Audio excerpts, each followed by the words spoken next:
તો આપણે અભ્યાસ કરીએ છીએ ધોરણ 12 વિષય બાયોલોજી ચેપ્ટર નંબર 13 સજીવો અને વસ્તી ઓર્ગેનિઝમ્સ એન્ડ પોપ્યુલેશન. તો આ ચેપ્ટરના આપણે છેલ્લા પડાવ ઉપર છીએ. છેલ્લા લેક્ચરની અંદર આપણે બે બહુ જ અગત્યની અને મહત્ત્વની આંતરક્રિયાઓ વિશે અભ્યાસ કર્યો. એમાંની એક હતી પરભક્ષણ અને બીજું હતું સહભોજિતા. આઈ હોપ સો કે બધાને ખ્યાલ આવી ગયો હશે. ચલો, એવી જ એક આંતરક્રિયા વિશે આપણે જોઈશું. આજે ફક્ત એક જ આંતરક્રિયા વિશે ભણીશું. બરાબર, સ્પર્ધા, કોમ્પિટિશન જેને આપણે કહીએ છીએ. બરાબર, સ્પર્ધા વિશે આપણે ભણ્યા કે સ્પર્ધા એક પ્રકારની વસ્તીની અંદર જોવા મળતી અલગ અલગ જાતિઓની સજીવોની વચ્ચે જોવા મળતી એક અન્યોન્ય પ્રક્રિયા છે, એક આંતરક્રિયા છે, એક ઇન્ટરેક્શન છે. અને આ સ્પર્ધાની અંદર જે બે જાતિના સજીવો ભાગ લે છે એમાંથી બંને જે જાતિના સજીવો છે એને સામાન્ય રીતે નુકસાન જ થતું હોય છે. એટલે બંને જાતિના સજીવો છે એ નુકસાન મારે છે, બંને માઇનસ મારે છે. આ એની પ્રકૃતિ, આપણે એને સમજી ગયા આગળ. બરાબર, હવે આ મુદ્દાની અંદર આપણે ઉદાહરણ સાથે સમજવાનો પ્રયત્ન કરવાનો છે. ઉદાહરણ આપવાના છે બસ. સ્પર્ધાના શું આપીશું બસ, ને આ રીતે મુદ્દો પૂરો થઈ જશે આપણો. ઓકે, તો સૌથી પહેલાં ડાર્વિન અંકલને યાદ કરી લઈશું આપણે. એમાં ફકરાની શરૂઆત આમાં પણ ડાર્વિનથી જ કરેલી છે. એટલે આપણે જે જાણીએ છીએ ડાર્વિન વિશે જ આપણે આમાં લખવાનું છે કે ભાઈ ડાર્વિને શું કર્યું. તો ડાર્વિને આપણને સજીવનું અસ્તિત્વ, સજીવ કઈ રીતે ટકાવી શકે છે, એના માટે શું જવાબદાર છે એની માહિતી જ આપીને કે ભાઈ લડાઈ કરવાની છે તમારે. અહીંયા જીવવું હોય તો તમારે તમારા એક્ઝિસ્ટન્સ માટે સંઘર્ષ કરવો પડશે. એટલે કે એક શબ્દ તમને આપેલો છે, જીવન સંઘર્ષ. શું આપેલું છે? હા, જીવતા છો ત્યાં સુધી તમારે હાથ પગ તો મારવા જ પડશે. જીવન સંઘર્ષ તો કરવો જ પડશે, સ્ટ્રગલ કરવી પડશે. ધેન એન્ડ ધેન તમારું એક્ઝિસ્ટન્સ આ પૃથ્વી ઉપર ટકી શકશે.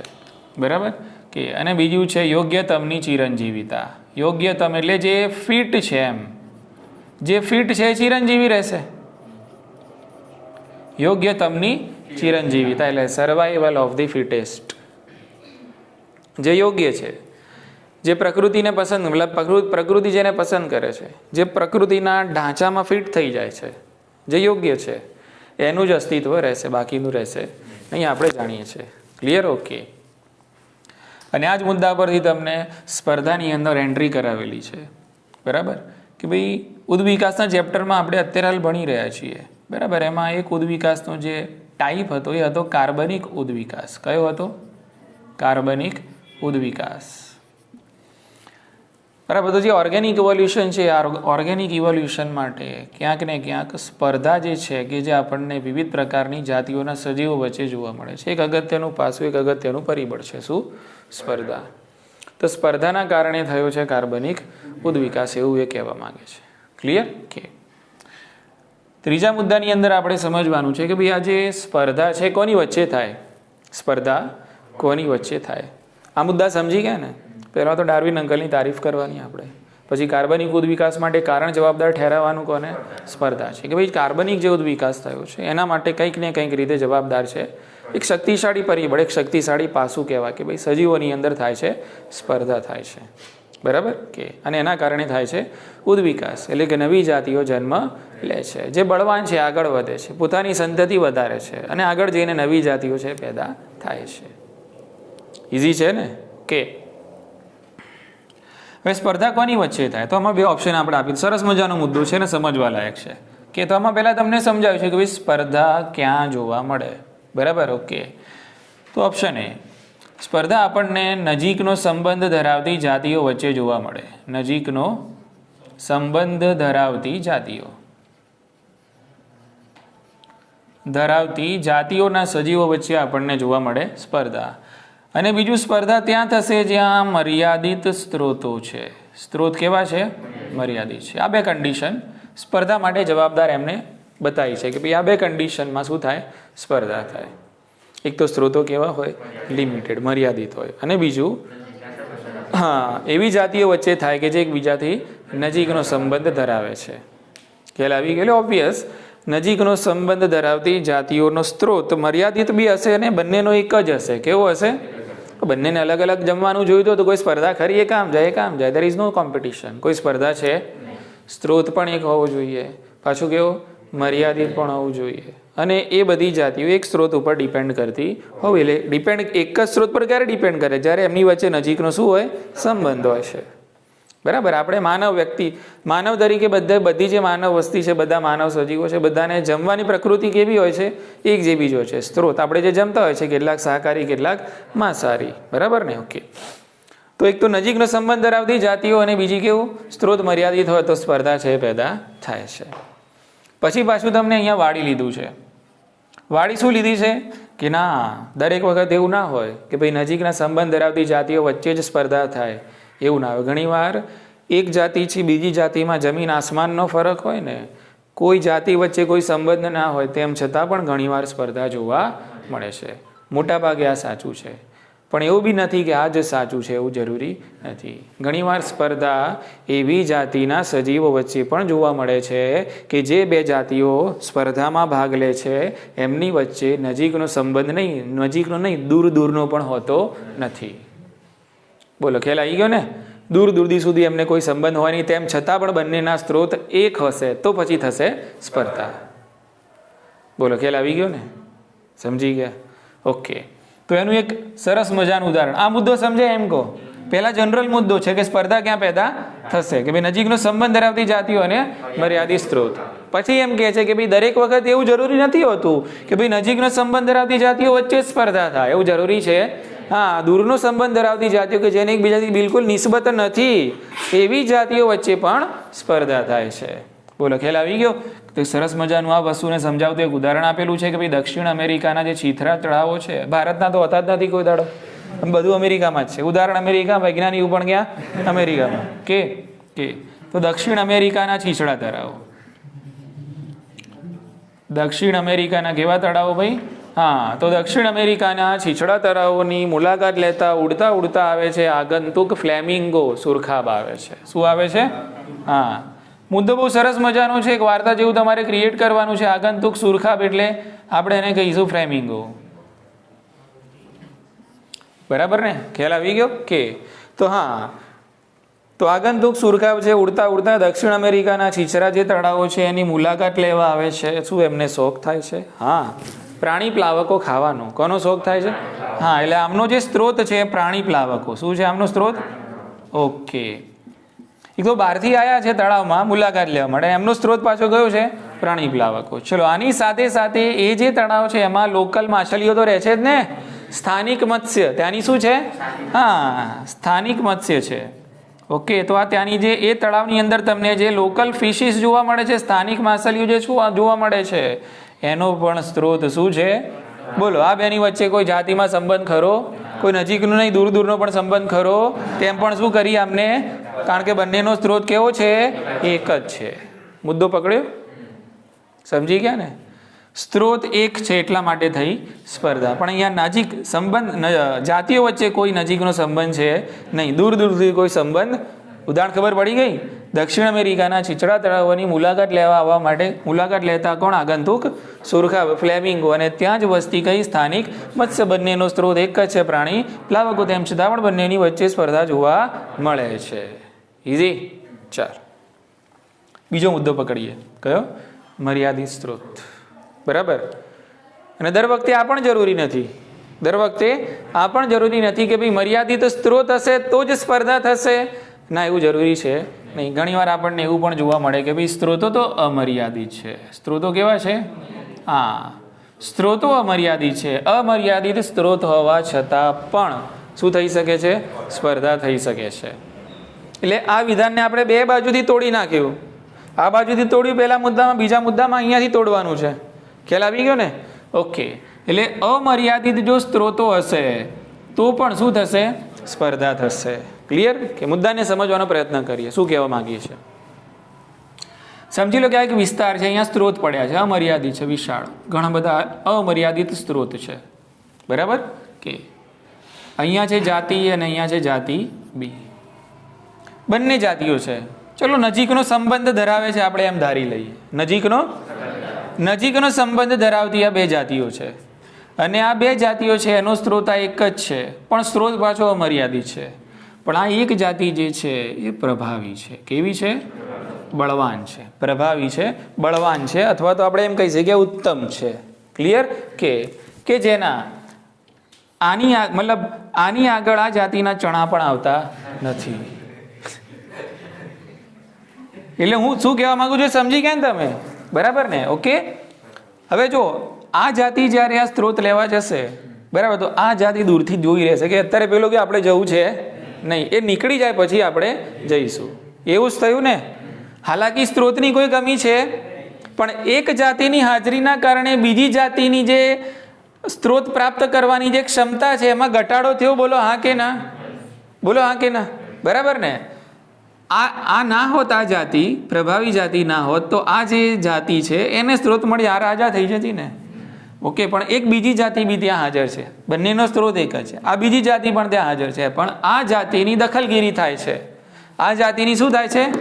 આની હાજરીમાં આ જાતિને સ્ત્રોત મેળવવું મુશ્કેલ પડે છે. મર્યાદિત કે અમર્યાદિત તો બે નંબરની વાત છે પછી. બરાબર? પહેલા જવું જ ક્યાંથી? કારણ કે આ જાતિ શું છે? જેવા જઈશું એવા લપકી લેશે, જેવા જઈશું એવા પ્રહાર કરશે. બરાબર ને? એટલે ટૂંકમાં આની હાજરીમાં આ જાતિની ખોરાક પ્રાપ્ત કરવાની જે ક્ષમતા છે, સ્ત્રોત પ્રાપ્ત કરવાની જે ક્ષમતા છે, એમાં ઘટાડો થાય છે. એટલે અહીંયા તો એવું કયું ઓપ્શન હતું? સ્ત્રોત આપણે માને અમર્યાદિત જ છે, પણ ઘણીવાર આવું પણ થાય. અમર્યાદિત સ્ત્રોત હોવા છતાં પણ તમને શું જોવા મળે? સ્પર્ધા જોવા મળે છે. બરાબર? કે ભાઈ કોઈ ઉત્તમ જાતિ છે, કોઈ પ્રભાવી જાતિ છે, બરાબર, તો એ જાતિની હાજરીમાં કોઈ નબળી જે જાતિ હોય એ જાતિની સ્ત્રોત પ્રાપ્ત કરવાની જે ક્ષમતા છે એની અંદર ઘટાડો જોવા મળે છે. આટલી ખબર પડી ગઈ? ઓકે.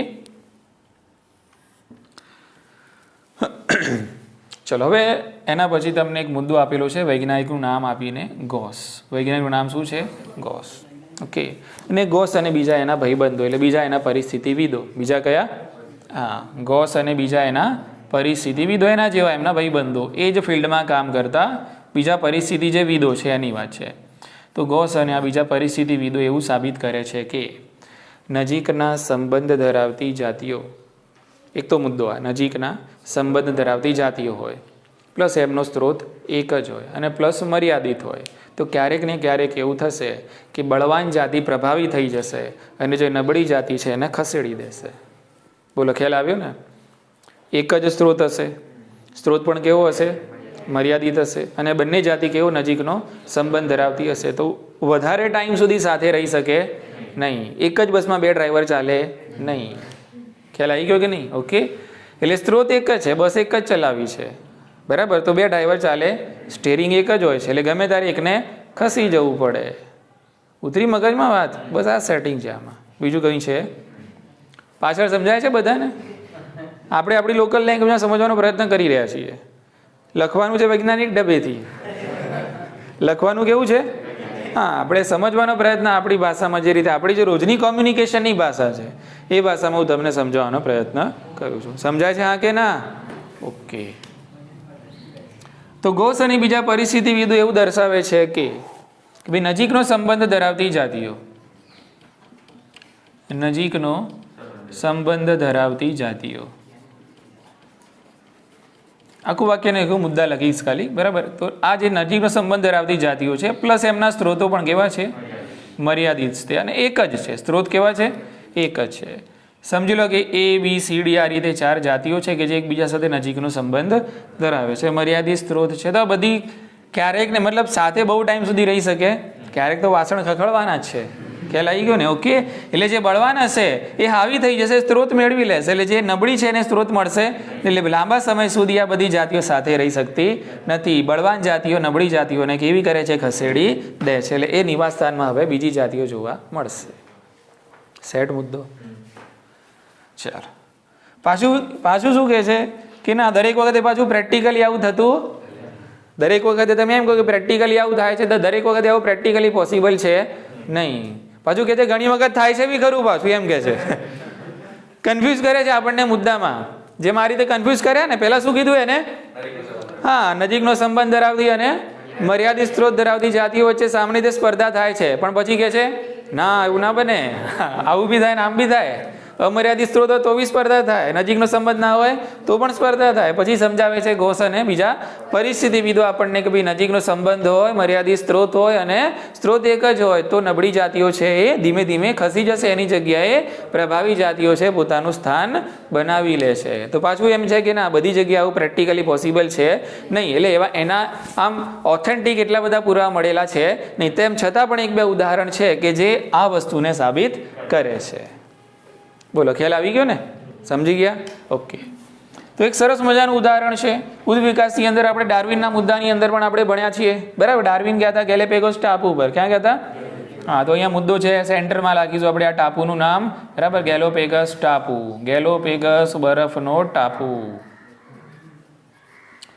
ઓકે. તો આ ગેલોપેગસ બરફનો જે ટાપુ છે, બરાબર, એના ઉપર રહેતા હતા એબિંગડન કાચબા. કયા કાચબા? હા, એબિંગડન કાચબા. હવે આ એબિંગડન કાચબા બિચારા શાંતિથી રહેતા હતા અને તમને શોખ તો તમે બકરીઓ લઈ ગયા ત્યાં. શું ચરાવવા લઈ ગયા? હા, એટલે 10 વર્ષમાં તો આ એબિંગડન કાચબા છે એની ગિલ્લી ઉડી ગઈ. કેટલા વર્ષમાં? દાયકામાં સાફ થઈ ગયા બિચારા. એક દાયકામાં એબિંગડન કાચબા છે એનું અસ્તિત્વ જતું રહ્યું. કોણ આવી ગયું? બકરીઓ. એટલે મતલબ શું થયું? આનો પણ આ બંનેનો સ્ત્રોત કેવો હશે? સરખો. અને બકરીઓની જે ચારણ ક્ષમતા છે એ વધારે પ્રભાવી હતી કોના કરતા? હા, એટલે જમવાનું મૂકો એટલે એકાને એક પડે એના કટકા એમ કોણ લઈ લે? બકરીઓ લઈ લે. આના ભાગમાં આવે જ નહીં. એટલે ધીમે ધીમે 10 વર્ષમાં આમની સંખ્યા સાફ થઈ ગઈ. એટલે એક જાતિ બીજી જાતિ પર કેવી થઈ ગઈ? હાવી થઈ ગઈ ને. ઓકે. એટલે એકે બીજાને કરી દીધી લુપ્ત, ખસેડી દીધી ત્યાંથી. ખ્યાલ આવી ગયો? ઓકે. તો આ ઉદાહરણના સેન્ટરમાં આપણે આ ટાપુનું નામ યાદ રાખીશું. બીજું આ કાચબાનું નામ એબિંગડન કાચબો. ઇઝી છે ને? કોને કોને ખસેડી ઊંધું ના થઈ જાય પાછું. કાચબાએ બકરીઓને નહીં, કોને?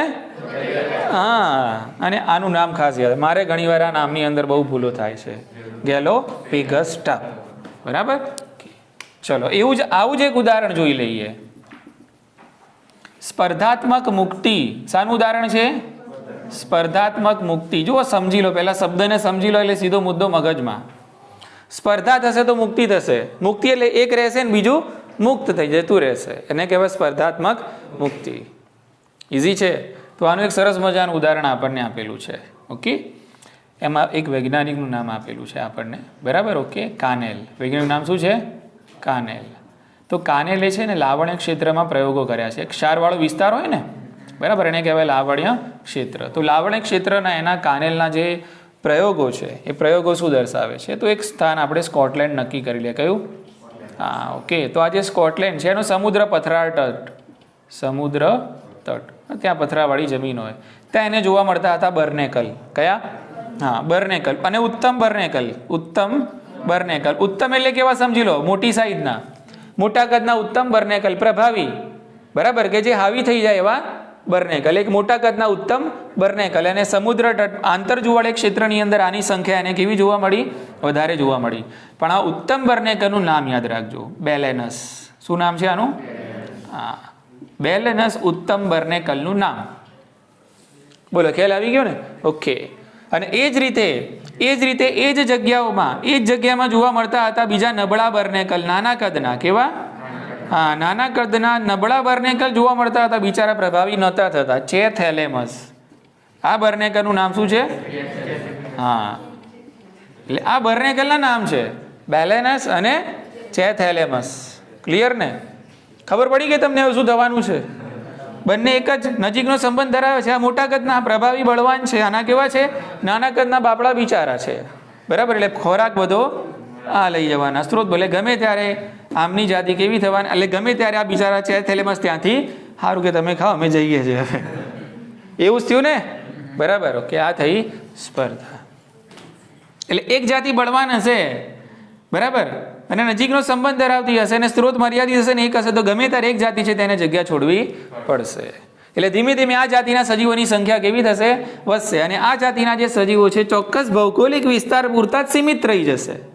એની સંખ્યા વિસ્તરશે નહીં, એની સંખ્યા વધશે નહીં, બરાબર. તો આ મુદ્દાનું સેન્ટર આપણે બનાવીએ છીએ સ્કોટલેન્ડ, કાનેલ, બેલેનસ અને ચેથેલેમસ. 4 પાયા બનાવી દેવાના. સ્કોટલેન્ડ, કાનેલ, બેલેનસ અને છે. કોણ કોને ખસેડે? છે થેલેમસ બેલેનસ ને ખસેડે? ના, બેલેનસ ઉત્તમ કોણ છે?